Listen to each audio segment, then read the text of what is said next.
Are we up for the special meeting? Okay, calling to order a special meeting of the Glendale City Council at 3:06 p.m. on March 6th. May we have roll call, please? Yes, council members Asadarian, Devine. Here. Kasakian, Here. Najarian, Here. Mayor Brotman. Here. Could we have your report, please? Yes, the agenda for Tuesday, March 5th, 2024 special public meeting of the City Council was posted on February 29th, 2024 on the bulletin board outside City Hall. And our first item? Our first item is community development regarding review of potential pre-approved accessory dwelling units. A motion to approve feedback regarding proposed pre-approved accessory dwelling unit plans. Hey, Mr. Galanian. Yes, good afternoon, Mayor Brown, members, City Council. I'm just going to go directly to Mr. Calvert, Bradley Calvert, our Director of Development Department, for the presentation on this item. Thank you. Good afternoon, Mayor and council members. The item that we have before you today reflects two things. One, a state requirement that we have coming up here at the start of 2025 to have pre-approved ADUs that we offer up to our customers, but also an effort for us to continue to improve our entitlement and permitting review process. If you recall, when we were here in December 14th of last year, we had gone through a list of elements and items that we could do to improve our processing of permits and entitlements. This was one of them. We've also heard from council members before that they were interested in us exploring this pre-approved ADU program. And we saw that if this is going to be something coming up soon or next year, then we might as well get on this and go ahead and implement that program. So through Assembly Bill 1332, it's going to require all California cities and municipalities to have pre-approved ADU plans. Those need to be in place by January 1st of 2025. That also puts a 30-day kind of shot clock on us, if you will, to ensure that we get them done. The intent behind the pre-approved ADU is that it needs far less review in general. We've already looked at it from a planning perspective. Building and Safety has already evaluated it for structure. Really what we're looking at is see where its location is on the site, make sure it meets setback requirements, and then GWP would look at it from a perspective of easements and then public works for low impact development. So what this does, it creates standard pre-approved plans that will be available for several different ADU types. This can be different styles, different sizes. And we have conversions of garages, we have studios, 1 bedrooms, up to 2 bedrooms in some cases. Essentially, a homeowner can select an ADU plan. They'll work directly with that architect. This plan will be listed on our city website as well as who the architect is, so that they can come up with the custom plans that they'll need for review. And again, that's really looking at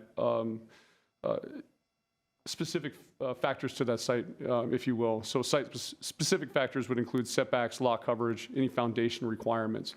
Everything else would already be approved. If someone were to submit these plans to us, we already looked through this, review it, and then before it goes on our website, we know that it meets all of those other baseline requirements, therefore truncating the review time. Any pre-approved ADU that's submitted would remain valid through December 31st of 2025. There's going to be a potential next building code update the following year, so that may change things. Therefore, we would need to potentially look at our pre-approved ADUs again.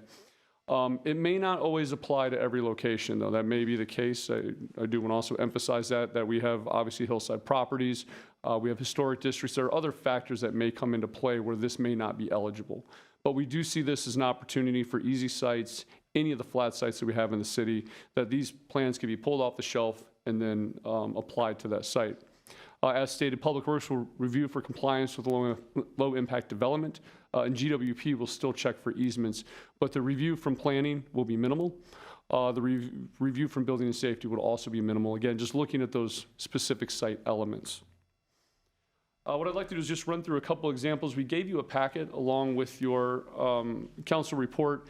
These aren't ones that have already been pre-approved by Glendale.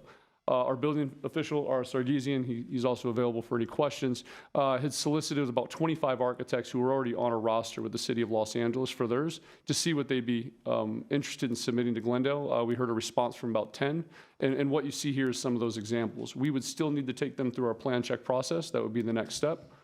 And then they would be eligible to be on the website and use the pre-approved ADU. One of the examples here is would be a pre-approved 400 square foot studio unit. If we look at that from 4 different styles, this would use the exact same plan. So we have some contemporary, some more modern styles. We have mission style there. We have something a little more traditional with the siding. We also have another 4 options that use that same floor plan with an angled roof. Again, exploring those different design typologies, if you will. So especially in this case, in the example that we're using here, they're providing about 8 different alternatives. Everything's the same, it's just the cladding that would be different. So therefore, so any homeowner could select one of these as most compatible with their house, with their property, and make sure that we have enough selection out there that these could work for just about any site that would be eligible. We also have some larger examples here, 800 square feet. You can see a couple kind of contemporary alternatives, as well as another mission style. So really being able to provide a variety of alternatives, but the plan always remains the same. That's what makes it the pre-approved ADU. It's already been evaluated for that. Same thing with building heights, things of that nature. And this would even include some potential plans for any garage conversions. So we could have smaller ones that would be available. That may take a little bit of additional work depending on the condition, state of the building that it's in, but we would have pre-approved layouts that could work. That concludes my presentation. The feedback that we're looking from council, again, we're a little limited because we don't really review design in the first place here, but we would like to get some cues and some input from council as we move forward with looking at these. If there's certain priority elements that you would like us to consider when it comes to design. Again, the next step here would be to work with any of these potential applicant or potential pre-approved ADU architects and be able to get those on our website. I would also add that what you see here is not the end-all be-all. Other architects can still submit. They can go through our plan check process, and if they meet all the standards, they could also be added onto that roster, and they would be included on the website as well. And that's where we're kind of asking for that feedback now. If there's certain priorities you want us to focus on, so that when we get other ones that come in later, we can address those. Okay, before we begin with questions and comments, let me go to speakers because we have 2 now, it looks like. Okay, so we'll start with Alex Khachaturian. You have 3 minutes. Thank you. Good afternoon, Mayor Brotman and honorable council members. My comment today is about asking council if you can request staff to also provide pre-approved plans for potential 2-story ADUs. Back in 2019, I went to a workshop hosted by the previous building official, Jan Baer, and at that time the city allowed garage ADUs, 2-story garage ADUs. In 2020, the city council elected to prohibit ADU additions above detached garages, and the explanation I received at that time was that since ADUs are not subject to design review, we have decided to not allow anyone to do it because the public has complained that they're too massive, out of scale, they encroach on privacy. And so my thought at the time was, well, why don't you pre-approve the design?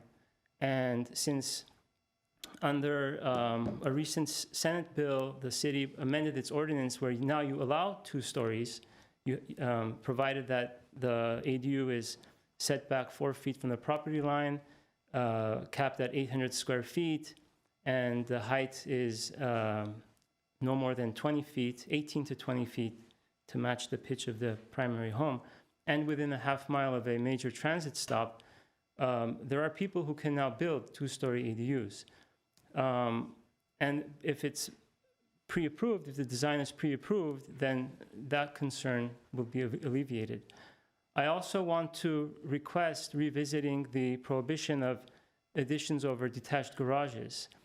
My understanding is the state has submitted a findings letter to the city based on their review of the city's ADU ordinance, and one of the findings is to allow ADUs above detached garages because the ban is not consistent with state law. I think the city has responded that they don't agree with that interpretation, but I was hoping council can direct staff to revisit that and make that something that residents can do because it will add to the stock of housing and without taking away on-site parking. A lot of people complain about ADUs because you don't have to provide parking, so people demolish their garage or they convert their garage and move the cars on the street. But by allowing additions above detached garages, you don't have that problem. Thank you. Thank you. Let's hear from our next speaker, and then I would like to come back to that question about two-story ADUs. But let's hear from Alan Durham.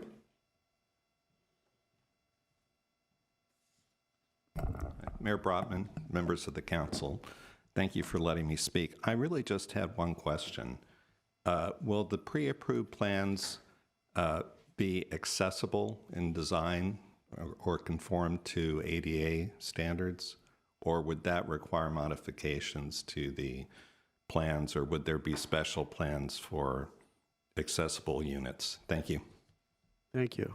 Okay, we've got two good questions to discuss. Maybe could, Bradley, could you respond to both of those? I mean, I do have a question. I'm a little confused about what we allow as far as 2 stories. Sounds like what I'm hearing the speaker says, we allow 2-story ADUs, but not over a detached garage. So maybe you could explain why that might be. And then there was the question about ADA. So, Mayor Brotman and council members, we do not allow them to be added onto an existing garage. That is correct. That is part of our ordinance. That would take revisiting that topic. That's independent from what we're discussing here today, but we would need to change the ordinance to address that. In terms of the request of us having ADUs that are 2-story that are new and having pre-approved plans, if someone submits that to us, that we will review that. If it meets all of our requirements, then we would put that in the queue as well. What you see is a sampling. Right now, these are the 10 that we heard responses from, but that does not preclude anyone from submitting one to us. And we put that on our kind of roster of pre-approved ADUs. What was the logic, if you remember? Why do we allow 2-story ADUs standalone, but not if one of them not over a garage? I would need to go back and look at the history of that. That was a little while ago whenever that was established, but we could always come back with a separate discussion regarding that as well. Can we?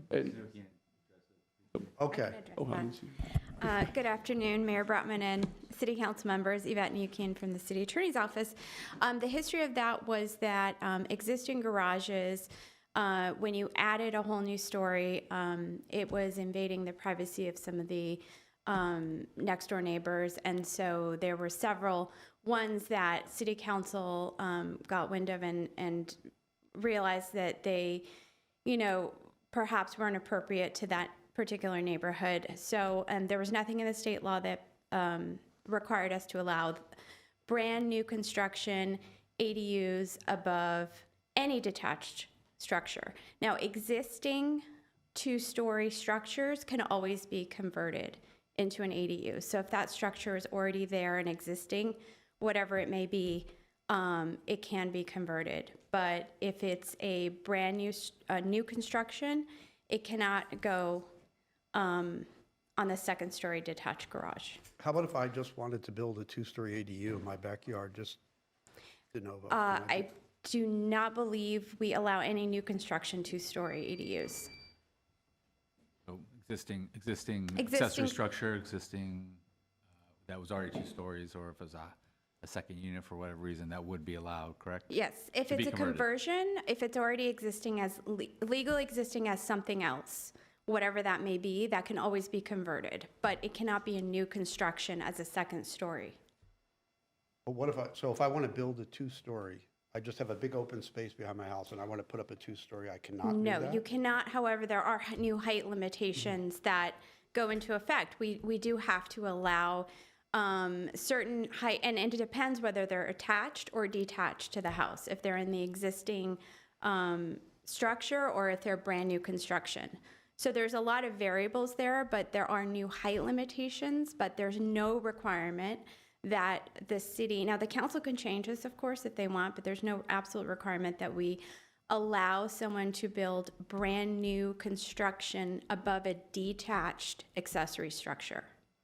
And no requirement that we allow brand new 2-story construction? Correct. Unless it's attached to the main house. Could we look into that and just make Yes. sure we know exactly what we allow and also what state law says about that? And Yes. I know we brought the ordinance before and it complies with state law, and we believe it still does, because the height limitations we are still taking those into account, but it's just in that limited situation of a two-story structure. That's new construction. But we'll certainly we can bring that back when we bring the ADU ordinance back for amendments. We have plans to do that? Not currently at the moment. It's not something that we have at the top of our radar with other pressing items to bring, but I know that that is something we would revisit at some point, most likely with council for any updates that might be necessary and just to evaluate the program as well. Okay, because the way you said that, it made it sound like there was something specifically that's coming back to us. No.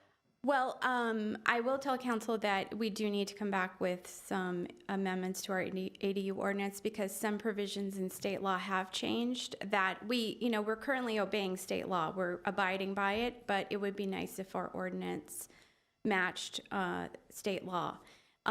One specific change I can cite is that the owner occupancy requirement has completely been disallowed by the state.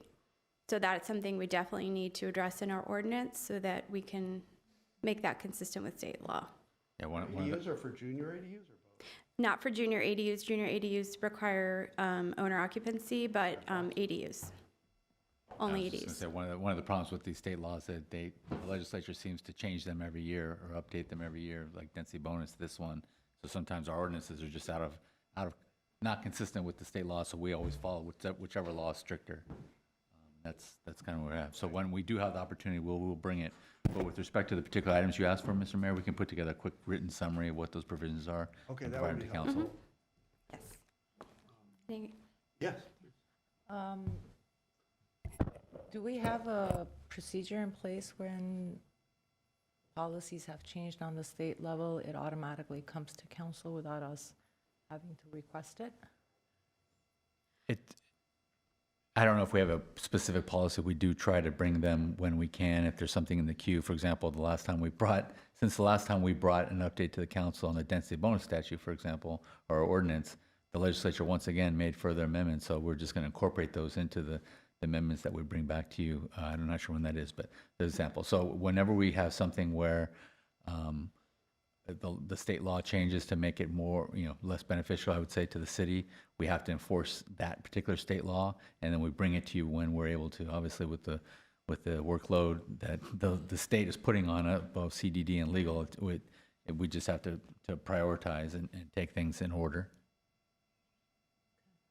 I think, as you're putting together the memo, maybe putting something together in there that also has some recommendations of what would work for staff, because I obviously recognize that you have a lot on your plate already, and I don't want to add to that, but I think there's also, that's where we get issues from residents when they're like, well, our local policy says this, and then you have to clarify, and, I think it helps to match, but maybe looking at a process where if a certain threshold is passed for those changes, that it automatically comes to council, because many times we don't, we're not aware. You're in the nitty-gritty of things, so.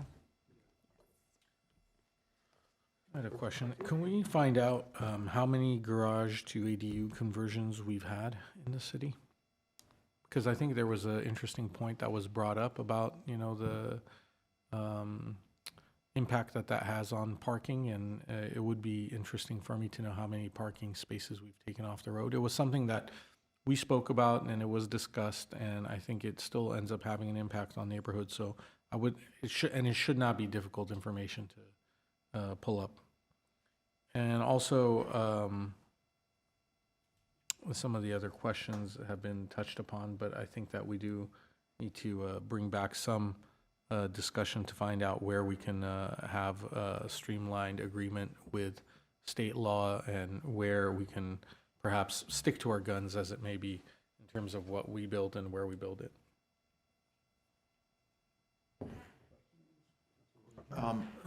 Question, so how is this going to work? Are the architects going to get paid for their designs? Are they going to be complete sets of not just architectural, but also construction drawings? It's their intellectual property, their work product. How is that going to work? Correct, Councilmember Najarian. Those pre-approved ADUs will be posted to our website. They would have to communicate with that architect because they will still need those tailored drawings to match the site. Those construction documents are obviously housed with that architect. They have created them. And then they have to come up with the site-specific location, right? We have to know the setbacks, things of that nature. There may be different conditions as well. Those names, those contact information will be included along with those that are posted up there. So essentially, they would choose one and then reach out to that architect. And what it does, it guarantees a faster review time. That's the intent there. Are we making any representation as to the cost?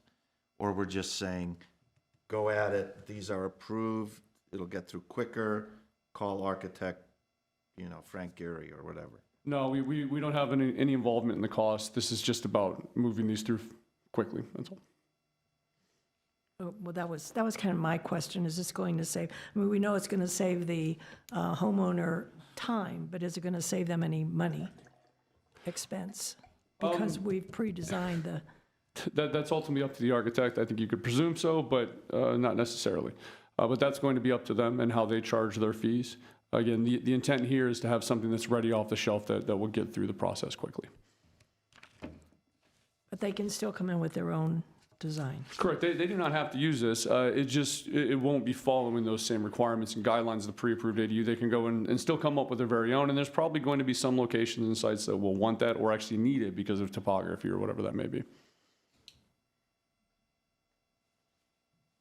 Any other comments or input? There's the ADA question that Mr. Durham asked. Am I off? No, I'm on. Could you respond to that? Are these, I don't know what the requirements are that these be ADA compliant? Actually, I will let our building official, R. Sargisian, answer that question. Would you like to? Yeah. Good afternoon, Mayor Brotman and council members. Single-family dwellings are not subject to accessibility requirements of California Building Code. So as any of us in our houses, we build any room, any building, we are not subject to accessibility requirements. If the architect or engineer chooses prepare a plan that is accessible and complies with ADA or California accessibility requirements, that's their choice. Okay. The question is if the owner buying the plan will choose to have larger bathrooms or larger openings. That's already financial decisions for them to make. I see. Okay. So somebody could come and say they want to submit a pre-approved plan that's ADA, designed around ADA requirements. They could do that. Yes, absolutely. We could keep that as kind of a separate category, if you will. Okay. They may choose.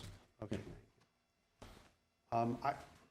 I don't know. I mean, I like the images you showed. I think this is a great program. As I expressed to you during the briefing, it's a little frustrating for me that it takes the state forcing us to do something before we do it, because I brought this up at least 3 years ago. This was before your time. It was with Phil Lanza fame. Mm-hmm. But at the time he told me, oh, this won't work in Glendale, and we're just not interested in doing it. But other cities did start doing this 3-4 years ago. I believe LA, and I forget. If I suggested it was probably because I read about it somewhere, some other city doing it. But be that as it may, I mean, we're doing it now. It's just, it is a bit frustrating when it takes the state's hand to force us to do, I think, what's the right thing in the first place for us, for potentially for residents. But anyway, I'm just belly aching. Mayor Brotman, council members, if I could add to that, I mean, we will beat the state requirement timeline as well. This is something that we hope to get live here in a couple of months. We would have to plan check what's been submitted, and we could start rolling those out there. In addition, in an effort to try to speed these ADUs up as well, we have actually brought on a third-party service who's assisting us in that review. Again, another one of these efforts to try to get these moved along quicker. We're definitely making the efforts. Yeah, I know we are now. And is there anything else you're looking for from us?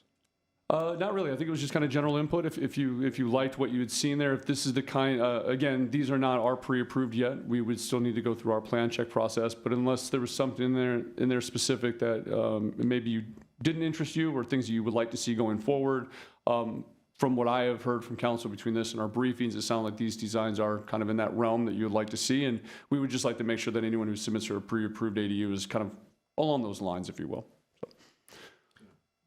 Are you going to be getting feedback from folks before you implement these designs? Feedback from who? Councilmember Sadrian? Councilmember Sadrian? Excuse me. The architects and folks that you guys have, that you're also checking codes and whatnot with? The architects are submitting these pre-approved ADUs to us to review. We wouldn't take them before another larger panel necessarily. Currently, our ADUs are also not, they don't go through a DRB process, so we wouldn't go through a public review process of the designs either. But these are being submitted by architects, so we're not developing these pre-approved ADUs. They're coming up with them, so they're already meeting those requirements once they've gone through our plan check process. Okay, and then are we at some point going to be getting a report back about, hey, we got some feedback, we'd like to add this kind of designs to the list? Is there an opportunity for that later? I think we would come back with a report to council to see on the performance of it. Really, when it comes to those designs, anybody, once this window opens, is eligible to submit something to us to be part of this. So again, what you see in front of you now is not the end-all, be-all. Others would go through this process as well if they wanted to be a part of this. So the portfolio of those can grow, but we wouldn't be reviewing the design of them at a council level or a public level on an individual basis. We currently don't do that now. As long as we make sure that it's compatible, and the goal here is to have enough options that someone could choose something compatible. In fact, we could always guide somebody who may be wanting to pull one off the shelf and tell them this one might be better for your location. Thank you. Actually, do you have another comment? No, I was gonna, yeah, my comments were just gonna be ending comments, but you can go ahead. I'll defer to you, Mr. Mayor. No, just, I know years ago, there was somebody, a couple of years ago, was talking about one of these prefab ADUs that like a crane picks it up and just kind of drops it on a platform behind a house. Have we seen any of those here? We have not seen any of those, but they would also need to be approved by the state of California in order to be brought on to site like that. So I know that we've seen those on Amazon where you can buy those and pick them up. But if they haven't been approved at the state level as being through a building and safety or building code review deemed acceptable, we could not allow those. Nobody's done that in Glendale, because I thought there was, somebody told me there was going to be one on Ethel or something, and then it never I'd have fell to check, apart. but I don't think we've had one that's been just plopped down yet, so. It's like the old Sears Roebuck approach, right? Didn't they have like? I don't know, but is there anything that Amazon doesn't do? I know. Okay. You had, No, again, I share your sentiments. I think we probably brought this issue up at the same time, and it was because the LA Times had run an article on it, and it had the designs talking about how they were trying to streamline it. We asked to do it here, and I remember specifically some of the comments that were made today being made then about each lot being different in Glendale. But I'm glad that we've somehow overcome that obstacle, and we're now trying to bring this process to its proper place where we are not causing unnecessary delays for individuals who do want to either supplement some of the cost of rising mortgages by having a rental property on there, or bringing a family member or someone who maybe has decided to come back to the empty nest. All of these, there are many, many reasons why people are doing these, and I think that the designs I saw here are fine, just fine with me, as long as they're well executed. In that regard, it would be interesting for me. I don't know how much staff has done this in the past. We used to give recognitions and awards for great or nice landscaping or homes that decorated well during the holidays. It would be great to see if we can highlight some really well executed ADUs to highlight them as examples to individuals who are looking to bring them. We can put them up on our websites. Everyone has somehow a friend in real estate nowadays that does photography and staging. And I think it would be good for people to also get ideas as to what they can do in Glendale. Certainly these photos or these renderings look great, but they're obviously digitally generated. I'd like to see what they would end up looking like in actuality. The LA Times has a real estate section where they constantly will highlight what people are doing, interesting things they're doing with their homes. As a mayor stated, some of these, I don't know if they're dropped by cranes, but they'll take these containers, shipping containers, and do things with them that none of us could really imagine could be done. So I would like to encourage staff to find whatever time you can to perhaps once projects are complete, to see which ones are worth recognizing and using up, holding up as examples. Sounds good. Any final comments? Okay. I'll just say I think it's a great idea. And I'm sorry for missing the beginning portion. I obviously had a staff briefing, but I did go to vote and the machine wouldn't take my ballot. So they had She to- wouldn't take your They had ballot? to like cancel it and do it all over again and so forth. Anyway, but great work by staff. Anything that helps streamline the process is always appreciated. So do we have a motion? We need a motion. It's a note and file motion or motion? Essentially, a motion providing the feedback that you provided at this meeting. So do we still need a motion or action behind You that? don't. I mean, Okay. it's just, so it's up to you. You can just give the Okay, feedback. we'll just leave it, we'll just leave it where it is then. Okay, good. So what's next? Adjournment. Adjournment. I'll move to adjourn. Second? Okay, we're adjourned at 3:36 PM. Thank you.